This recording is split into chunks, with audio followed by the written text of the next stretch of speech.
안녕하세요. 세상 돌아보기입니다. 오늘은 이제 국방 논평 꼭지로 이야기 한번 드려보겠습니다. 뉴스에서 보시는 것처럼 이제 중월에 범상어가 전력화되기 시작했다.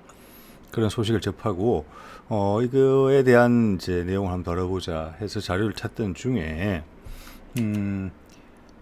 사실 의뢰를 다룬 적은 처음이거든요. 제 채널에서. 그래서 자료 조사가 좀 필요했는데 그러던 과정에서 지금 보시는 국방TV의 이 동영상을 제가 보게 됩니다. 3부로 되어 있어요. 그래서 각각 한 60분 가까이 되니까 한 3시간 분량 정도 되는 것인데, 이걸 보다가 평소에 제가 궁금했던 부분들이 해소되는 부분들이 상당히 있었어요. 그래서 관심 있게 봤거든요. 그래서 다른 의뢰 부분들은 다른 기회에 뭐 멀지 않은 미래에 다루기로 하고, 오늘은 홍상어를 다루는 과정에서 제가 알게 된 거, 이거를 먼저 한번 공유를 해보겠습니다. 자, 그러면 이게 이제 홍상어거든요. 홍상어는 대장 로켓이에요. 홍상어. 이 밑에 있는 게 청상어거든요. 청상어가 먼저 개발이 되고, 청상어를 바탕으로 청상어에다가 뒤에다가 로켓을 다른 거예요. 예. 그래서 그걸 홍상어라고 이름을 이제 지은 거죠. 그래서 청상어는 보통은 이제 헬리콥터에서 대잠 헬기에서 떨어뜨리거나 대잠 초계기에서 떨어뜨리거나 아니면은 이제 함정에서 옆으로 짤막하게 발사하죠. 물속으로 바로 입수되도록. 그런데 이제 홍상어는 뒤에 로켓이 달림으로 인해서 20km 이상, 약 30km까지 사정거리가 나오는 것 같아요. 그래서 저게 잠수함이 탐지가 되면은 그 머리 위까지는 하늘로 날아가는 겁니다. 물속으로 헤엄쳐가는 게 아니고. 예. 그래서 수직으로 떨어진 다음에 수중 이제 소나가 켜지면서 즉 잠수함을 찾는 거죠. 그래서 접근 시간이 상당히 짧아서 상대방이 회피할 수 있는 시간이 짧습니다. 그래서 상대방의 명중률이 높은 것이다. 이렇게 이제 돼 있지요. 자, 이게 이제 청상어, 기반이 된 청상어 발사 모습이고, 함정에 있는 이제 발사관에서 발사되는 거예요. 경어뢰죠. 이거는 이제 작은 어뢰입니다. 말씀드린 것처럼 수상함이나 대잠 헬기, 대잠 초계기, 이건 한 10km 정도 되는 것 같아요, 사거리가. 자, 이게 이제 홍상어를 운용하는 방식이에요. 이게 이제 눈여겨볼 게 수직 발사관에서 발사한다는 거죠. 아까 청상어는 수상함에서 발사하는 경우에는 발사기가 외부로 노출되어 있었잖아요.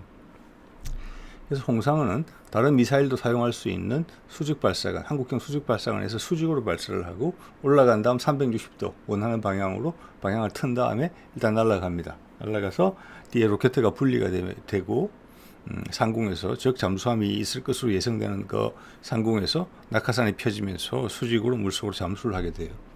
그러면 낙하산은 떨어지고 센서가, 음향 센서가 작동을 하면서 적 잠수함을 찾아서 공격하게 되는 거죠.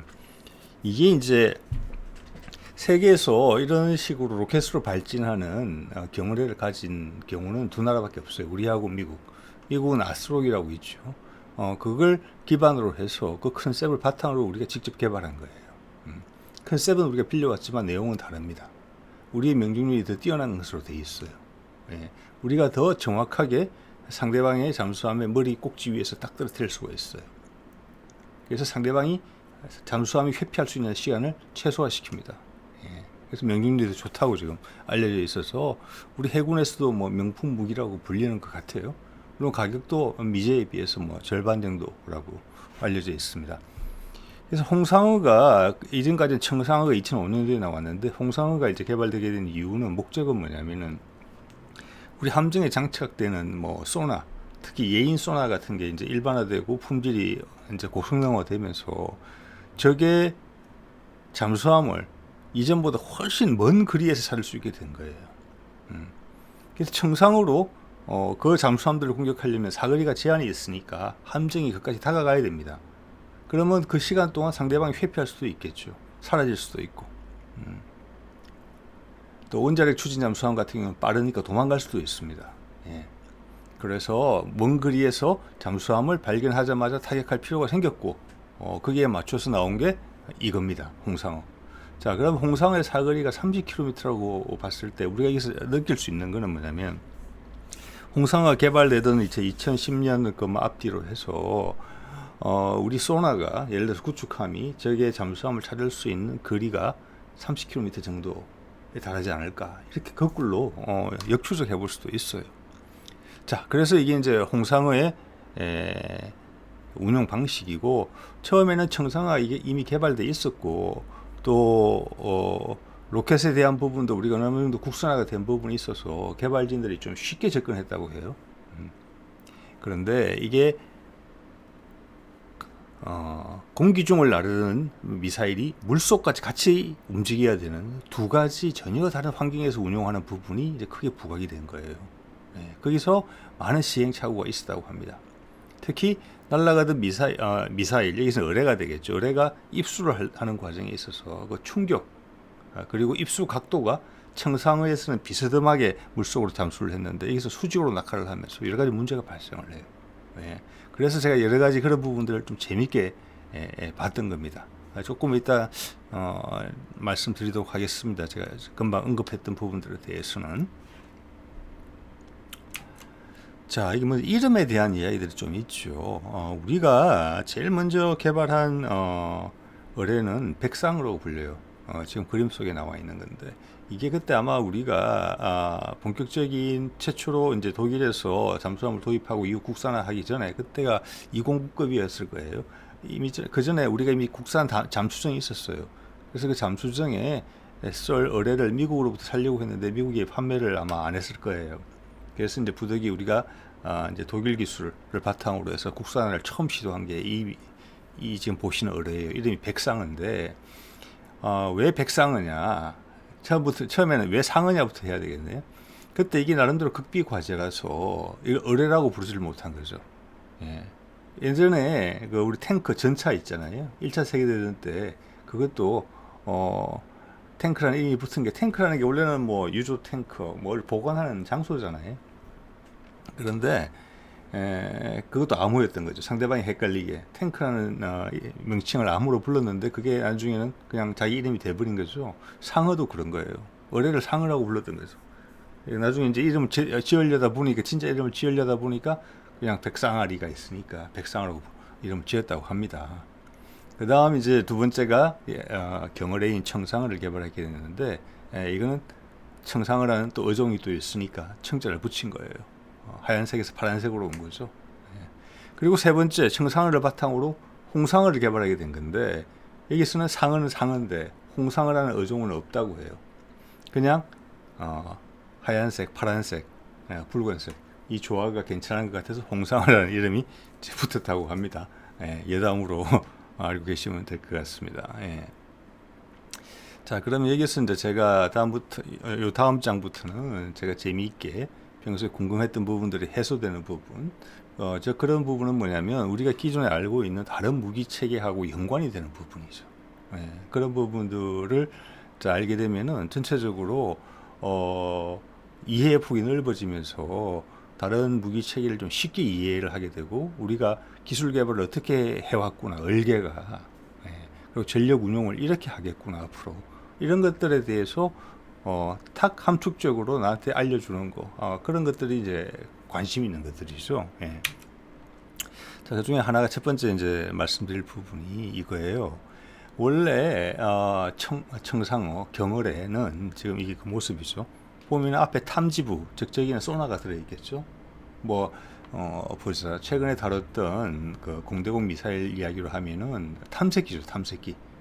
탐색기, 뭐 영어로는 센서, 그리고 좀 더 구체적으로는 물속에서 쓰는 거니까 소리를 음파를 내서 상대방이 맞고 돌아오는 음파를 캐치하는 거죠. 아니면 수동으로 내 거를 보내지 않고, 즉 능동 소나가 아니고 수동 소나로 상대방이 발생하는 소리만을 들을 수도 있죠. 그러니까 레이더랑 같은 거예요. 물속에서는 레이더예요. 레이더도 그렇게 운용할 수 있잖아요. 내 레이더를 발사해서 튀어나온 것을 감지할 수도 있고, 또 상대방 레이더 신호가 충분히 크면 내 레이더를 끄고 상대방 신호만 받으면서 추적할 수도 있죠. 탐지부, 그다음 탄두부.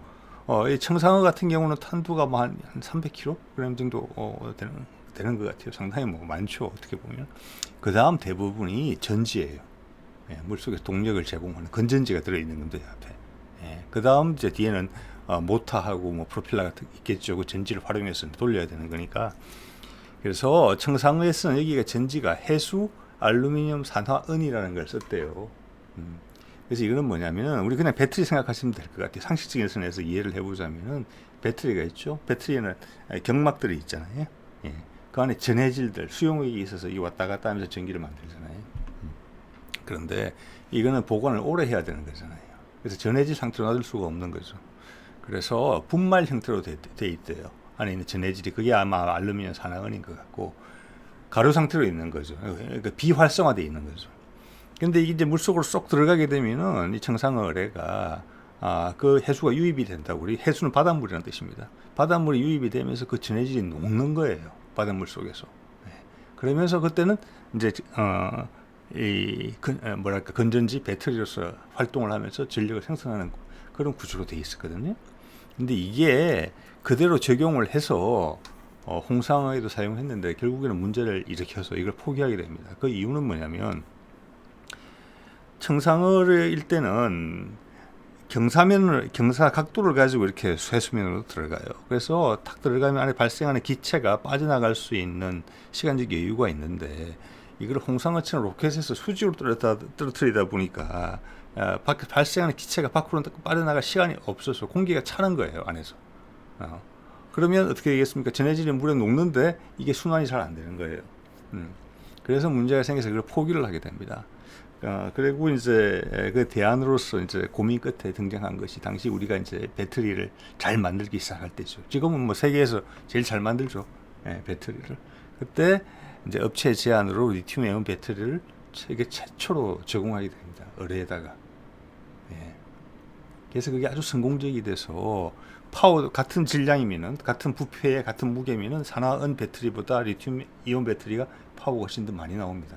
그래서 사거리도 더 길어지고 속도도 더 빨라졌을 거예요, 아마. 그렇지만 아직도 이제 국방부나 우리나라 국방부 분야 연구자들이 공개적으로 성능에 대해서 이야기할 때는 항상 어느 정도는 디스카운트를 해서 이야기하는, 보수적으로 이야기하는 그런 성향은 좀 있는 것 같아요. 그래서 이때 쓰인 이제 리튬 배터리가 지금 범상어 이번에 이제 뭐랄까 이제 배치되기 시작했다는 거. 거기에도 우리는 리튬이온 배터리를 써요. 자, 뒤에는 모터를 돌리죠. 그러면서 속도도 훨씬 빨라지고 사정거리도 훨씬 길어졌어요.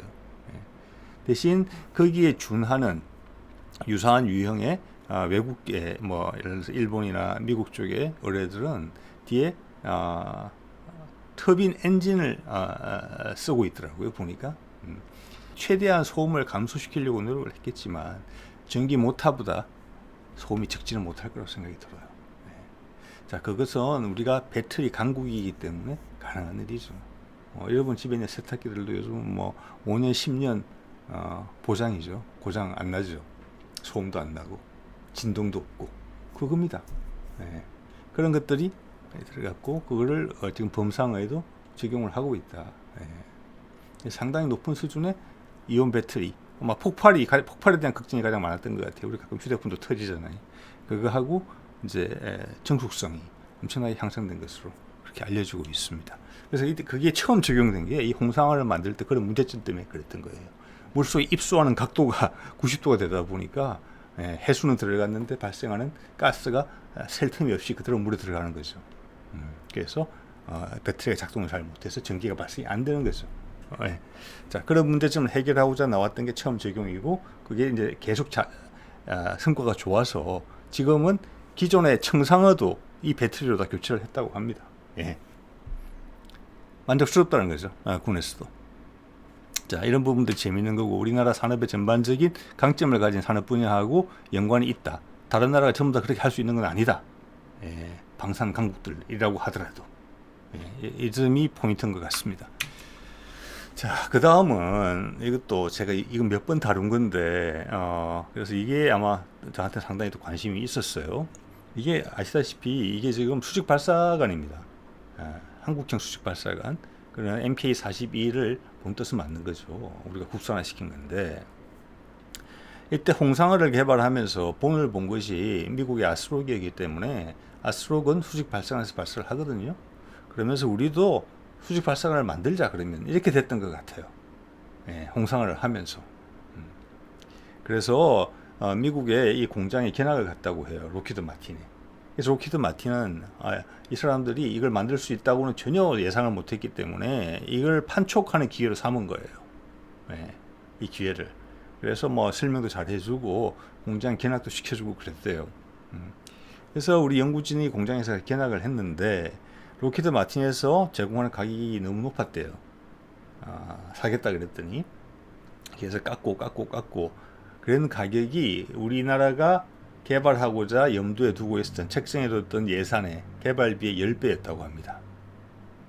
그게 뭐 몇 대인지는 모르겠어요. 그렇게 많지는 않았겠죠. 그래서 그때 눈동냥을 한 것을 바탕으로 우리나라에 돌아와서 한 2, 3년 동안 노력을 해서 결국 우리 한국형 수직발사관 1 지금 2까지 나와 있죠. 공개는 안 됐지만 배에 장착돼서는 지금 이제 이번에 세종대왕 배치 2부터 아마 장착이 될 겁니다. 예. 그렇게 해서 개발을 했다고 합니다. 그래서 그 이후로는 로키드 마틴 가미는 공장에 절대 한국 사람들 출입 금지시켰대요. 예, 깜짝 놀라가지고 여기 보면 산불이라고 적어놨는데 저게 뭐 의아하신 분들이 있을 것 같아요. 이게 뭔고 하니 이거가 다른 부분들은 우리나라도 기계공업이 상당히 발달한 나라이기 때문에 이거 설계하고 만드는 데는 무리가 없었대요. 무리가 없었는데 가장 큰 부분은 뭐냐면 화염 분사하는 거 있죠. 예, 저겁니다. 지금 보면 8개의 셀이 있고 가운데 뚜껑이 열려요. 예, 저기는 공용으로 화염은 저쪽으로 빠져나갑니다. 예, 화염은 저쪽으로 빠져나가고 우리는 대부분이 이제 수직 발사관이 미국제는 핫 론치잖아요. 바로 처음부터 점하고 완벽하게 붙어서 그다음 밀고 나가는 거거든요. 오른쪽 아래에 보시면 러시아제 VLS가 있는데 이거는 화염 배출구가 없어요. 이건 왜냐? 우리 천궁 아시죠? 천궁1이나 천궁2 대공 미사일. 그거는 콜드 론치를 해요. 처음에 탕 밀어 올린 다음에 본격적인 점화가 하늘에 뜬 상태에서 발생을 하잖아요. 그러니까 화염 배출에 대한 부담이 없어요. 그래서 화염 배출구가 따로 없어요. 네. 자, 그럼 화염 배출구 말씀드렸는데 저기 화염이 확 빠져나가야 되거든요. 근데 만에 하나 이럴 수가 있는 거죠. 로켓가 점화가 됐는데, 즉 미사일이 점화가 됐는데 셀을 빠져나가지 않고 그 안에 끼는 경우가 있을 수 있는 겁니다. 만에 하나. 드문 경우겠지만. 그러면 불이 붙은 채로 저 안에서 로켓이 다 연소가 되는 수 있는 거죠. 그게 최악의 경우겠죠. 예. 단지 몇 초 만에, 몇 초도 안 걸려요. 0.5초 만에 대부분의 화염이 빠져나가야 되는데 저 상태에 머무는 상태로 오래 탄다고 생각해 보십시오. 그리고 옆에는 다른 미사일들이 다닥다닥다닥 붙어 있고 거기서 만에 하나 유폭이라도 된다면은 함선 자체에 큰 피해를 줄 수 있는 상황이기 때문에 저 부분이 상당히 어려운 기술이라고 해요. 그래서 미국은 그 기술을까지 테스트해서 그런 상황에 대한 대비까지 고려해서 들어간 거예요, 저게. 그렇지만 다른 나라, 뭐 이제 유럽 쪽이겠죠. 자기들이 직접 개발한 수직 발사관을 쓰는 곳에서는 그 기능을 포기한 곳도 있다고 합니다. 우리나라 연구 개발진들의 말을 들어보면. 그래서 우리도 고민 끝에 우리는 한다. 이렇게 됐다고 해요. 미국하고 똑같이 한다. 미사일이 빠져나가지 못하고 거기서 다 불타더라도 아무런 피해가 없게, 옆에 미사일한테 지장 없고 함선에도 지장이 없게 그렇게 개발하겠다라고 결정을 하고 했대요. 그래서 그런 실험은 실제 함선에서 할 수는 없는 거죠. 그래서 이 구조물을 만들어서 아마 산에 가서 실험을 했던 것 같아요. 그러다가 산불이 난 적이 있었다고 개발진이 아까 앞서 언급했던 그 동영상에서 이야기를 하더군요. 그래서 저는 하나의 궁금증이 풀린 것이죠.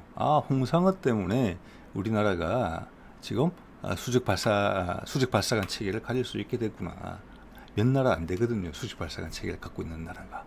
예. 그 가격이 수입해서 쓰면은 적지 않은 금액이라는 것. 그리고 수직 발사관에 우리 미사일을 넣기 위해서는 우리 미사일에 대한 많은 정보를 수직 발사관을 제작하는 측에다가 넘겨줘야 된다는 것. 그런 부분들이 우리는 다 싫었던 것이죠. 예. 그래서 그때 우리가 할 수 있다라고 했던 부분도 뭐 겉으로는 비싸서 그랬다 하지만 그래도 도전이 했던 것이죠. 연구진한테는. 예. 혼자 내리는 결정이 아니었을 겁니다. 예. 그래서 우리는 그런 성향을 가지고 있는 사람들인 것이죠. 예. 예. 자, 그 다음 제가 또 이제 궁금했던 부분이 좀 하나 파악이 된 부분이 이겁니다. 이런 생각들 지금도 보면 어디서 잘못된 정보에 바탕을 두고 그런 이야기를 하시는 분들이 있는데 우리 지금 이지스 전투체계 있잖아요. 세종대왕 급에 그리고 세종대왕 배치 2 이번에 이제 세척 추가로 건조하는 것에도 이지스 전투체계 최신이 들어가게 돼 있죠. 그리고 거기에는 국산 미사일 예를 들어서 뭐 LSM 같은 거를 장착할 수가 없다 이렇게 알고 계신 분들이 많아요. 그렇지 않습니다. 그렇지 않는 건 너무나 당연하게 그렇지 않아요. 왜냐하면 기존에 우리가 개발한 해궁 그리고 또 해성 미사일, 대한 미사일 그리고 홍상어 또 해룡이라는 것도 있죠. 그게 다 한국형 수직 발사관에서 발사가 되고 그게 세종대왕함에 다 장착이 돼 있어요. 한국형 수직 발사관이. 자, 그거는 이지스 전투체계에 연동이 안 돼 있습니까? 그건 따로 관리합니까? 아닙니다. 이지스 전투체계에 다 연동이 돼 있습니다. 그래서 적절한 무기체계를 선택해서 이지스 전투체계가 판단해서 대응을 하는 거예요. 그러니까 그 사실 하나만 가지고도 우리 LSM을 이 세종대왕 배치 1이나 배치 2에 연동을 못한다? 그거는 이미 말이 되지 않는 것이죠. 자, 거기에 대해서 이제 제가 조금 구체적인 이야기를 들을 수 있었어요. 이 내용을 보다 보니까.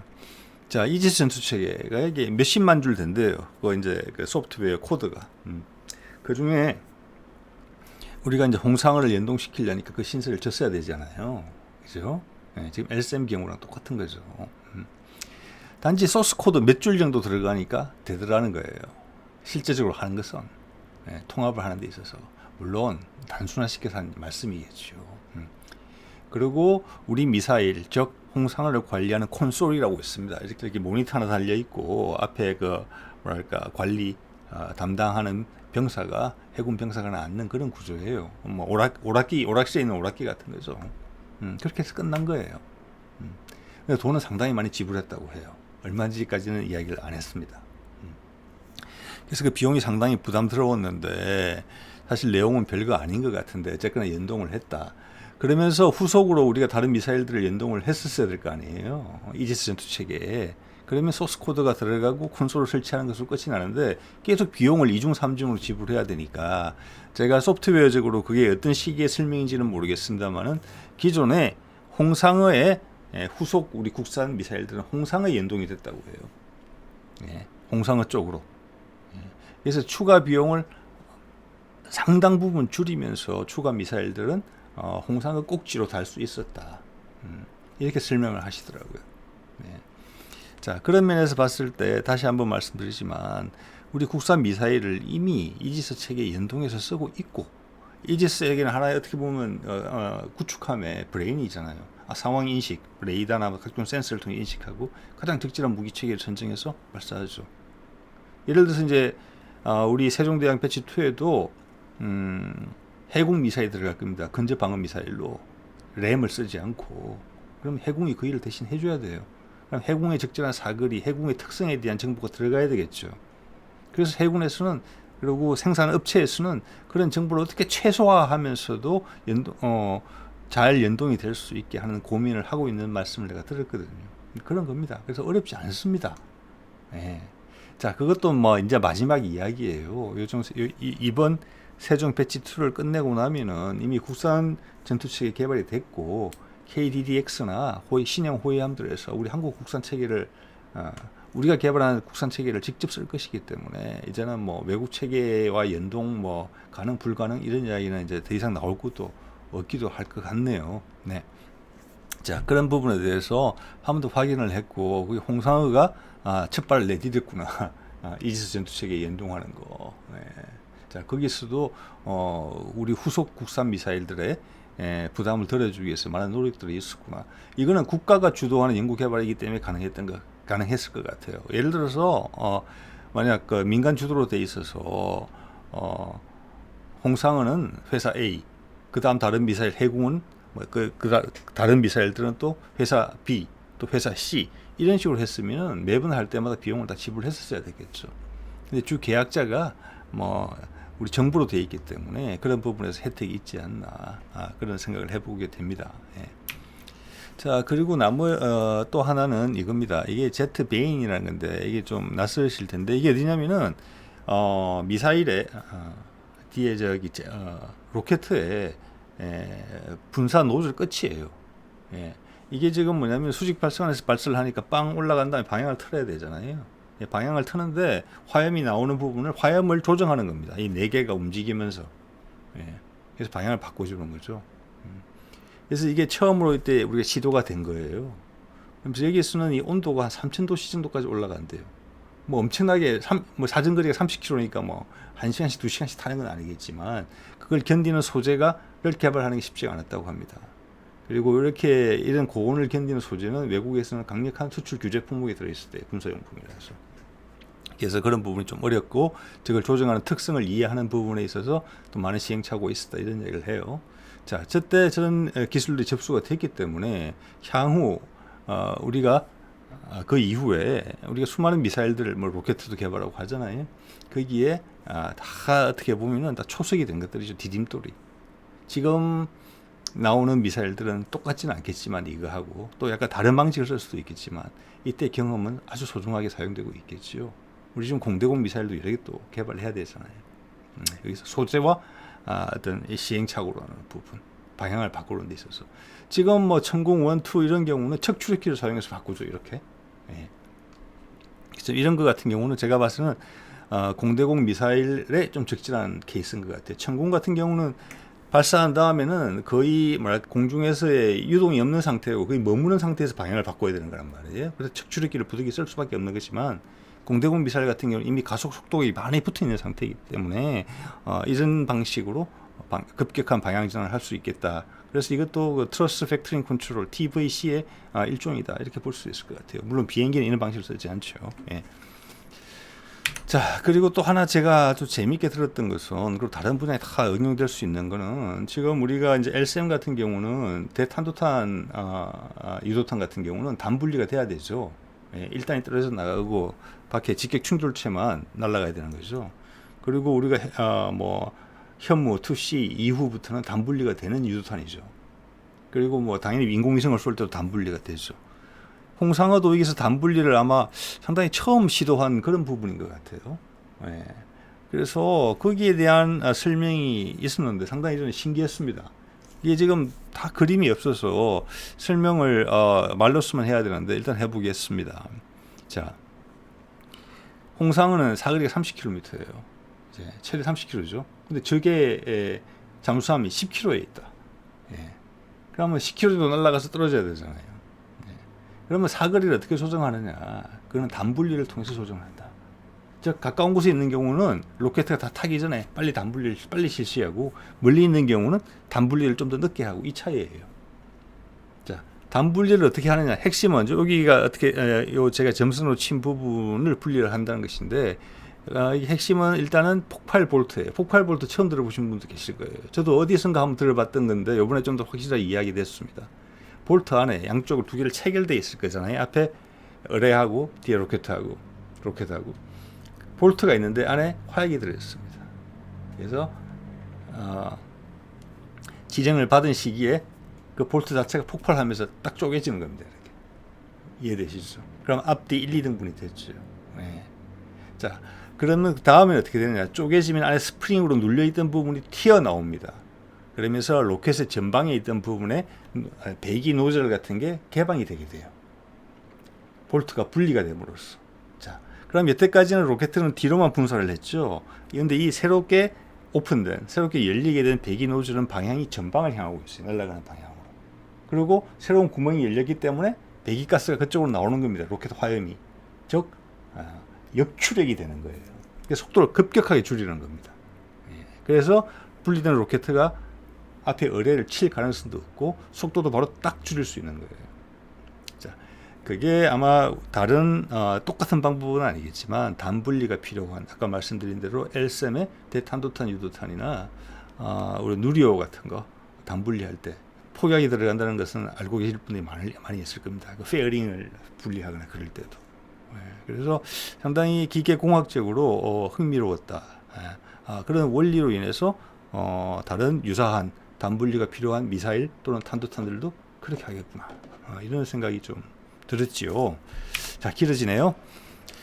그래서 이걸 보고 제가 드는 생각은 제가 예전에 T-50 개발하는 과정을 잘 소개한 책자를 하나 보고 상당히 인상적으로 받은 적이 있었거든요. 그래서 우리나라의 그 엔지니어들 국방부에 종사하시는 분들이 대단하신 분들이다.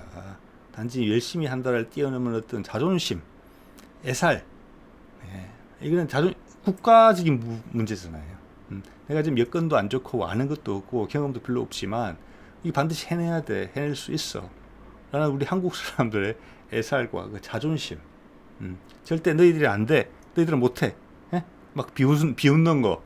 예? 이런 걸 못 견디는 그런 국민적 성향이 잘 드러나는 그런 케이스고, 요번에 또 홍상의 이야기를 보면서 그런 생각이 또 들었고, 그래서 여태까지 다른 무기체계 국산화에도 다 유사한 분위기가 있었겠구나. 제가 이런 짐작을 해서 그런 이제 생각이 확신이 들어서 여러분하고 한번 공유했으면 좋겠다 이런 생각을 제가 했던 거고, 지금은 새로운 세대들도 올라왔고 연구 여건도 상당히 많이 개선된 것 같아요. 부족한 부분 많이 있겠지만 특히 이제 방위 산업을 많이 육성을 했기 때문에 여기 가서도 뭐 밥을 먹고 살 수 있어야 되거든요. 이게 마음에 안 들면 저쪽 회사로 옮겨갈 수 있어야 돼요. 스카웃도 돼야 되고 그런 거잖아요. 예. 자, 지금은 그래도 방위산업 분야를 많이 육성을 하고 수출도, 또 방위산업 분야가 크려면 내수만 가지고는 안 되죠. 예. 그럼 비행기 100대 만들고 끝인데 그거 만들기 위해서 사람 뽑고 공장 설비 갖추고, 그렇다고 정부가 구매자인데 많은 가격을 부를 수도 없는 그런 것인데, 그래가지고 기업들이 이게 투자를 하겠습니까? 이걸로도 돈을 벌을 수 있다. 즉 해외 시장에 반드시 가야 된다. 정부가 도와준다 그걸. 그런 식의 이제 생태계의 조성을 위해서 우리가 노력한 부분이 많이 있었던 것 같아요. 지금도 진행 중이죠. 예, 그리고 지금 우리가 그래서 웬만하면은 같은 값이면 조금 부족하더라도 국산 무기를 우리가 써줘야 되는 상황이 있는 거죠. 근데 못하지도 않아요. 동등 이상이에요. 예. 왜냐? ADD가 작년인가 재작년인가 연구원 설립 50주년이었어요. 슬로건이 바뀌었어요. 이제는 추격이 아니고 선도다. 예. 저는 최근에 뭐 여러분들한테 여러 가지 이야기를 소개를 드립니다만은 많은 분야에서 우리가 국방 선진국보다 잘하는 거 많이 있습니다. 예. 그래서 상당히 보수적이고 잘난 체를 거의 엄청나게 억제하는 정부 출연 연구기관에서 선도라는 단어를 쓴 거예요. 예. 자, 오늘 이 정도 하겠습니다. 네.